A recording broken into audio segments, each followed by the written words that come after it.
जय हिंद दोस्तों, कैसे हैं आप सभी। आशा करता हूं बहुत ही अच्छे होंगे। इस वीडियो में हम अगले लेकर आए हैं बायोलॉजी के अति महत्वपूर्ण प्रश्न। ये ऐसे प्रश्न हैं जो बार बार एग्जाम में पूछते हैं। तो चलिए वीडियो की शुरुआत करते हैं और देखते हैं पहला क्वेश्चन क्या पूछा है आपसे।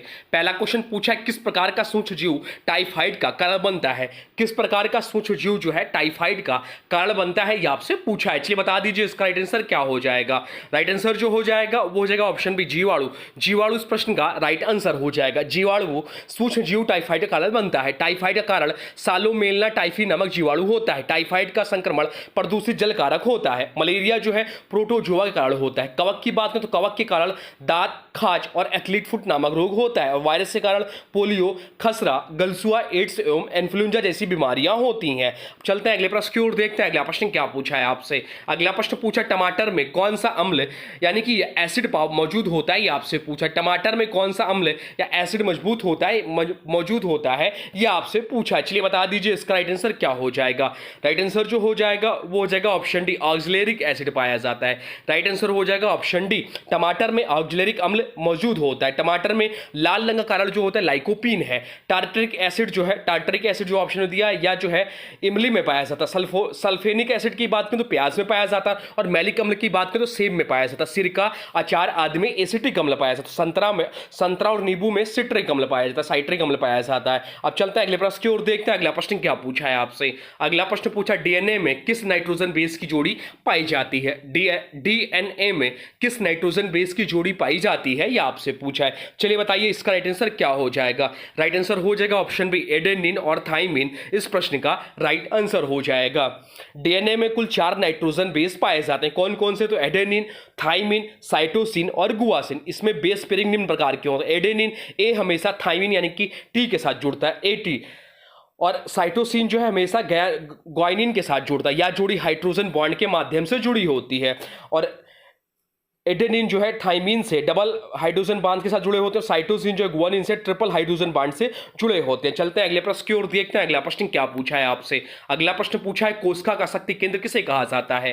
कोशिका का शक्ति केंद्र किसे कहा जाता है, यह आपसे पूछा है। चलिए बताइए इसका राइट आंसर क्या हो जाएगा। राइट आंसर हो जाएगा ऑप्शन ए, माइटोकॉन्ड्रिया इस प्रश्न का राइट आंसर हो जाएगा। माइटोकॉन्ड्रिया को कोशिका का शक्ति केंद्र कहा जाता है क्योंकि यह कोशिका के लिए एटीपी यानी कि एडोसिन ट्राइफॉस्फेट का निर्माण करता है, या कोशिका श्वसन की प्रक्रिया के दौरान ग्लूकोज को ऊर्जा में परिवर्तित करता है। बाकी ऑप्शन में दिया लाइसोसोम, तो लाइसोसोम जो है अपचनीय पदार्थों को पचाता है, आत्मघाती थैली कहा जाता है। गलागी बॉडी की बात करें तो प्रोटीन को संशोधित व पैकेज करता है। और राइबोसोम की बात करें तो प्रोटीन संश्लेषण करता है, प्रोटीन फैक्ट्री कहा जाता है। अब चलते हैं अगले प्रश्न की ओर, देखते हैं अगला प्रश्न क्या पूछा है आपसे। अगला प्रश्न पूछा है कौन सा एंजाइम स्टार्च को ग्लूकोज में बदलता है। कौन सा एंजाइम स्टार्च को ग्लूकोज में बदलता है, यह आपसे पूछा। चलिए बता दीजिए इसका राइट आंसर क्या हो जाएगा। राइट आंसर हो जाएगा ऑप्शन सी, अमाइलेज इस प्रश्न का राइट आंसर हो जाएगा। अमाइलेज एक पाचक एंजाइम है जो कार्बोहाइड्रेट को तोड़कर माल्टोज और आगे चलकर ग्लूकोज में परिवर्तित करता है, या दो जगह से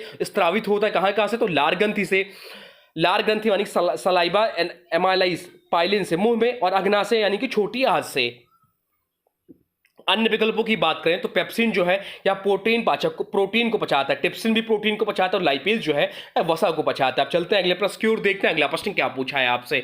अगला प्रश्न पूछा प्लाज्मा में किस गैस की सर्वाधिक मात्रा होती है। प्लाज्मा में किस गैस की सर्वाधिक मात्रा होती है, यह आपसे पूछा है। चलिए बताइए इसका राइट आंसर क्या हो जाएगा। राइट आंसर हो जाएगा ऑप्शन बी, कार्बन डाइऑक्साइड की सर्वाधिक मात्रा होती है। रक्त प्लाज्मा में गैसें घुली हुई होती हैं। इनमें सबसे अधिक मात्रा में पाई जाने वाली गैस कार्बन डाइऑक्साइड होता है। ऐसा इसलिए होता है क्योंकि ऑक्सीजन का अधिकांश भाग हीमोग्लोबिन के साथ जुड़ा होता है, जबकि कार्बन डाइऑक्साइड का एक बड़ा भाग बाइकार्बोनेट आयन HCCO3 के रूप में प्लाज्मा में घुला होता है। चलते हैं अगले प्रश्न की ओर, देखते हैं अगला प्रश्न क्या पूछा है आपसे। अगला प्रश्न पूछा किस अंग को फिल्टर भी कहा जाता है।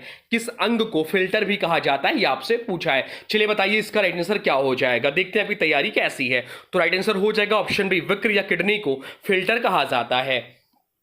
वृक्क या किडनी को शरीर का प्राकृतिक फिल्टर कहा जाता है, या रक्त को छानकर अपशिष्ट पदार्थों जैसे यूरिया, क्रिएटिनिन आदि को निकालता है, या अपशिष्ट मूत्र के रूप में उत्सर्जित होता है। हर किडनी में लाखों नेफ्रॉन होते हैं जो वास्तव में छानने का काम करते हैं। चलते हैं अगले प्रश्न की ओर, देखते हैं अगला प्रश्न क्या पूछा है आपसे। अगला प्रश्न पूछा हड्डियों और दांतों में मुख्य रूप से कौन सा तत्व पाया जाता है। हड्डियों और दांतों में मुख्य रूप से कौन सा तत्व पाया जाता है, यह आपसे पूछा है। चलिए बताइए इसका राइट आंसर क्या हो जाएगा। राइट आंसर हो जाएगा ऑप्शन बी, कैल्शियम इस प्रश्न का राइट आंसर हो जाएगा हड्डियों और दांतों का मुख्य संरचनात्मक घटक जो है कैल्शियम फास्फेट है।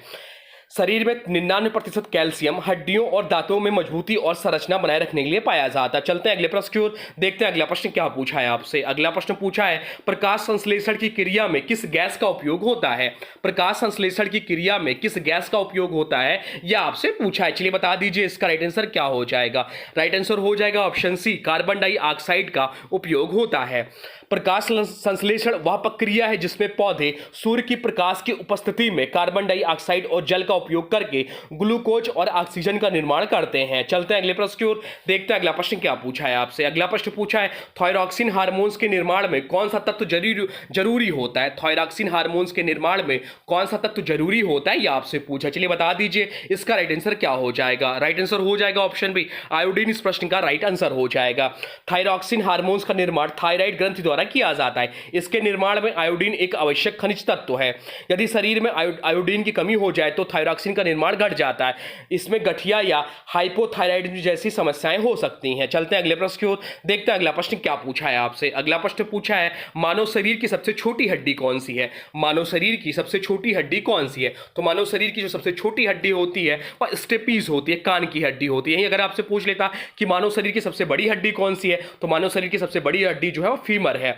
चलते हैं अगले प्रश्न की ओर, देखते हैं अगला प्रश्न क्या पूछा है आपसे। अगला प्रश्न पूछा है चमगादड़ किस वर्ग का प्राणी है। चमगादड़ जो है किस वर्ग का प्राणी है यह आपसे पूछा। चलिए बता दीजिए, इसे एग्जाम में क्वेश्चन बनते हैं। तो चमगादड़ जो है रेप्टाइल्स, यानी कि रेप्टाइल्स नहीं, या जो होगा मैमल्स होगा। चमगादड़ जो है स्तनधारी वर्ग का प्राणी है। राइट आंसर हो जाएगा ऑप्शन सी, चमगादड़ यानी कि बैट उड़ने वाला एकमात्र स्तनधारी है। यह भी ध्यान रखिएगा। इसकी विशेषताएं जो इसे स्तनधारी बनाती है, यह अपने बच्चों को जन्म देता है, अंडा नहीं देता, दूध पिलाता है, शरीर पर बाल होते हैं और गर्म खून वाला प्राणी होता है। या स्तनधारी यानी कि मैमल्स कैटेगरी में होता है। सरीसृप की बात करें रेप्टाइल्स की तो जैसे सांप, छिपकली, ठंडे खून वाले सलयुक्त।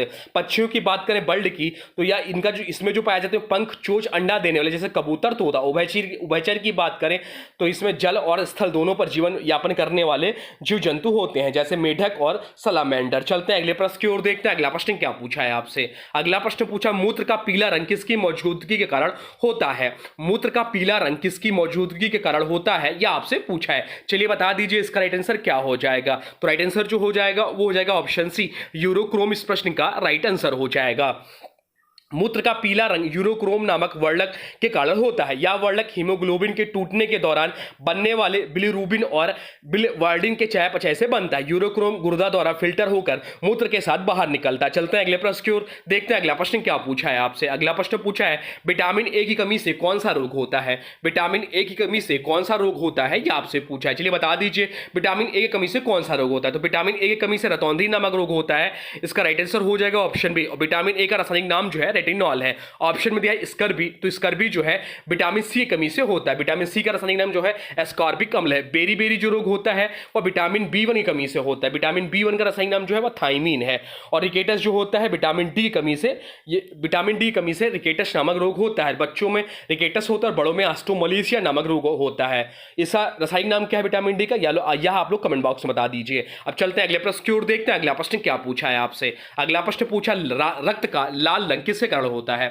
रक्त का लाल रंग किसके कारण होता है यह आपसे पूछा। चलिए बता दीजिए इसका राइट आंसर क्या हो जाएगा। राइट आंसर हो जाएगा ऑप्शन बी, हीमोग्लोबिन के कारण। हीमोग्लोबिन इस प्रश्न का राइट आंसर हो जाएगा। हीमोग्लोबिन एक लौह युक्त प्रोटीन होता है जो लाल रक्त कोशिकाओं में पाया जाता है। यह ऑक्सीजन को फेफड़ों से शरीर के विभिन्न भागों तक पहुंचाने में मदद करता है। जब हीमोग्लोबिन ऑक्सीजन के साथ जुड़ता है तो यह रक्त को चमकदार लाल रंग देता है। चलते हैं अगले प्रश्न की ओर, देखते हैं अगला प्रश्न क्या पूछा है आपसे। अगला प्रश्न पूछा है पाचन तंत्र का सबसे लंबा भाग कौन सा है।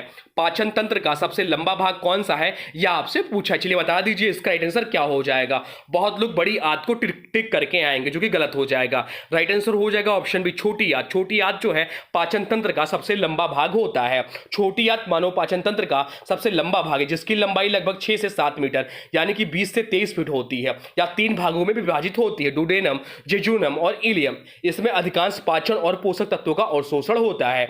चलते हैं अगले प्रश्न की ओर, देखते हैं अगला प्रश्न क्या पूछा है आपसे। अगला प्रश्न पूछा एटीपी का निर्माण कहां होता है। एटीपी का निर्माण कहां होता है यह आपसे पूछा। चलिए राइट आंसर कमेंट बॉक्स में लिख दीजिए। आप लोग राइट आंसर कमेंट बॉक्स में लिखते नहीं, अगर राइट आंसर लिखेंगे नहीं तो अगर आपका गलत होगा तो वो आपका सही हो जाएगा।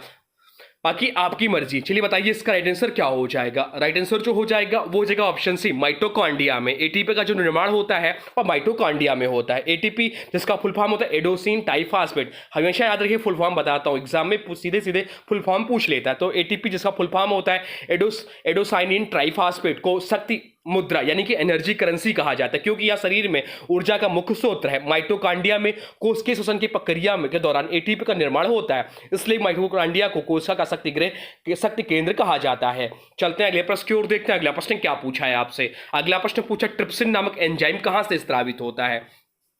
ट्रिप्सिन नामक एंजाइम जो है वह कहां से स्रावित होता है यह आपसे पूछा। चलिए बता दीजिए इसका राइट आंसर क्या हो जाएगा। तो राइट आंसर हो जाएगा ऑप्शन सी, अग्नाशय से।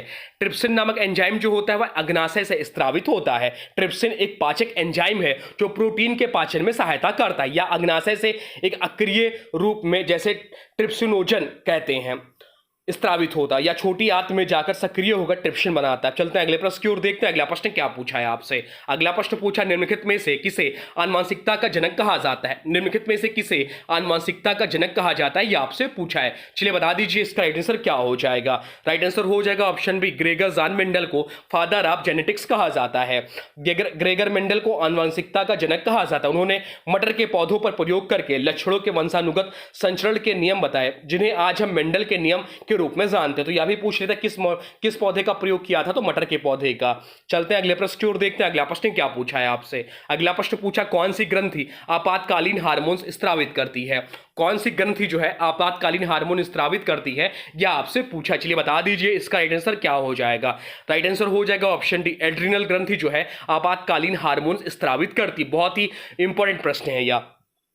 एड्रिनल ग्रंथि को अधवृक्क ग्रंथि भी कहते हैं, क्योंकि यह वक्र के ऊपर स्थित होता है। यह ग्रंथि एड्रेनाइन नामक हार्मोन स्रावित करती है, जिसे आपातकालीन हार्मोन्स कहते हैं, इमरजेंसी हार्मोन। यह हार्मोन तब स्रावित होता है जब व्यक्ति डर, गुस्सा, तनाव या किसी खतरे की स्थिति में होता है। इसे शरीर को फाइट और फ्लाइट की तैयारी करने होती है। इस हार्मोन्स को फाइट और फ्लाइट हार्मोन्स भी कहा जाता है, या भी एग्जाम में पूछ लेता है। चलते हैं अगले प्रश्न की ओर, देखते हैं अगला प्रश्न क्या पूछा है आपसे। अगला प्रश्न पूछा है वसा को पचाने में कौन सा एंजाइम मदद करता है। वसा को पचाने में कौन सा एंजाइम मदद करता है यह आपसे पूछे। चलिए बता दीजिए इसका राइट आंसर क्या हो जाएगा। राइट आंसर हो जाएगा ऑप्शन बी, लाइपेज इस प्रश्न का राइट आंसर हो जाएगा। लाइपेज एक पाचक एंजाइम है जो वसा को फैटी एसिड और ग्लिसरॉल में तोड़ता है। यह एंजाइम मुख्य रूप से अग्नाशय से स्रावित होता है और छोटी आंत में कार्य करता है। चलते हैं अगले प्रश्न की ओर, देखते हैं अगला प्रश्न क्या पूछा है आपसे। अगला प्रश्न पूछा है डीएनए का पूरा नाम क्या है। डीएनए का पूरा नाम क्या है यह आपसे पूछे। चलिए बता दीजिए इसका राइट आंसर क्या हो जाएगा। राइट आंसर हो जाएगा option D, oxyribose nucleic acid जो है डीएनए का पूरा नाम है। डीएनए एक आनुवांशिक पदार्थ है जो सभी जीवों की कोशिकाओं में पाया जाता है। यह आनुवांशिक जानकारी को एक पीढ़ी से दूसरी पीढ़ी तक पहुंचाता है। चलते हैं अगले प्रश्न की ओर, देखते हैं अगला प्रश्न क्या पूछा है आपसे। अगला प्रश्न पूछा मानव शरीर का पीएच मान समानता कितना होता है। मानव शरीर का पीएच मान समानता कितना होता है यह आपसे पूछा। चलिए बता दीजिए इसका राइट आंसर क्या हो जाएगा। राइट आंसर हो जाएगा ऑप्शन सी, 7.4 होता है। मानव रक्त का सामान्य पीएच मान जो होता है लगभग 7.4 होता है, जो इसे थोड़ा क्षारीय बनाता है। पीएच स्केल 0 से 14 तक होती है। 7 अगर होगा तो न्यूट्रल होगा, अगर 7 से कम होगा तो अम्लीय होगा, और अगर 7 से ज्यादा होगा तो वह क्षारीय होगा। शरीर में पीएच को संतुलित रखने के लिए बफर सिस्टम कार्य करता है, विशेषकर बाइकार्बोनेट बफर। अब चलते हैं अगले प्रश्न की ओर, देखते हैं अगला प्रश्न क्या पूछा है आपसे। अगला प्रश्न पूछा है कोशिका सिद्धांत किसने दिया। कोशिका सिद्धांत किसने दिया यह आपसे पूछा है। चलिए बता दीजिए इसका राइट आंसर क्या हो जाएगा। राइट आंसर हो जाएगा ऑप्शन बी, स्लाइडेन और स्वान ने कोशिका सिद्धांत दिया है। कोशिका सिद्धांत सेल थ्योरी का प्रतिपादन 1838-39 में 2 वैज्ञानिकों ने किया था। मेथियास स्लाइडेन वनस्पति वैज्ञानिक पौधों के लिए और थियोडोर स्वान जो है प्राणी वैज्ञानिक यानी जानवरों के लिए। ये दोनों ने मिलकर यह सिद्ध किया था, दोनों ने मिलकर यह सिद्ध किया कि सभी जीवधारियों की संरचनात्मक और क्रियात्मक इकाई कोशिका है। अब चलते हैं अगले प्रश्न की ओर, देखते हैं अगला प्रश्न क्या पूछा है आपसे। अगला प्रश्न पूछा आंख की पुतली का रंग किससे निर्धारित होता है। आंख की पुतली का रंग किससे निर्धारित होता है यह आपसे पूछा है। चलिए बता दीजिए इसका राइट आंसर क्या हो जाएगा। राइट आंसर हो जाएगा ऑप्शन ए, आइरिस। आइरिस जो है आंख की पुतली का रंग या निर्धारित करता है। आइरिस आंख का वह रंगीन हिस्सा होता है जो पुतली के चारों ओर होता है। आइरिस में इसमें उपस्थित मेलानिन नामक वर्णक की मात्रा के अनुसार आंख का रंग निर्धारित होता है। अधिक मेलानिन होगा तो काला या भूरा रंग होगा, कम मेलानिन होगा तो नीला, हरा या हल्का रंग हो। जो आप लोग नीली नीली आंखें देखते हैं वह मेलानिन के कारण होता है और वह आयरिस के कारण होता है। चलते हैं अगले प्रश्न की ओर, देखते हैं अगला प्रश्न क्या पूछा है आपसे। अगला प्रश्न पूछा है 3 से 4 वर्ष के बच्चों के दूध के दांतों में कौन कौन से शामिल नहीं होते। कौन शामिल नहीं होता यह आपसे पूछा है। आपसे पूछा है कि 3 से 4 वर्ष के बच्चों के दूध के दांतों में कौन शामिल नहीं होते, ये आपसे पूछे। चलिए बता दीजिए इसका राइट आंसर क्या हो जाएगा। तो 3 से 4 वर्ष के बच्चों के दूध के दांत में प्रीमोलर नहीं पाया जाता। राइट आंसर हो जाएगा ऑप्शन डी, इस प्रश्न का राइट आंसर हो जाएगा। यह भी इंपॉर्टेंट है। बच्चों के दूध के दांत में, मिल्क टीथ में कुल 20 दांत होते हैं। इसमें शामिल होते हैं कृंतक। कृंतक जो होता है या बच्चों के दांत में 8 दांत पाया जाता है। उसके बाद है रत्नक। रत्नक जो है बच्चों के में 4 दांत पाया जाता है। और फिर होता है मोलक। मोलक जो है यहाँ पे मोलक, मोलक की संख्या जो होती है, मोलक की संख्या जो होती है वो 8 होती है। कुल मिलाकर 20 दांत होते हैं, बच्चों के दूध वाले दांत होते हैं। प्रीमोलर नहीं होते। प्रीमोलर केवल स्थायी दांतों में होते जो लगभग 10 से 12 वर्ष की उम्र के बाद आते हैं। तो दूध के दांतों की कुल संख्या 20 होती है और स्थायी दांतों की कुल संख्या जो होती है 32 होती है। चलते हैं अगले प्रश्न की ओर, देखते हैं अगला प्रश्न क्या पूछा है आपसे। अगला प्रश्न पूछा पित्त स्त्रावित होता है। आपसे पूछा पित्त कहाँ स्त्रावित होता है, यह आपसे पूछा। चलिए बता दीजिए इसका राइट आंसर क्या हो जाएगा। राइट आंसर हो जाएगा ऑप्शन बी, यकृत में स्त्रावित होता है।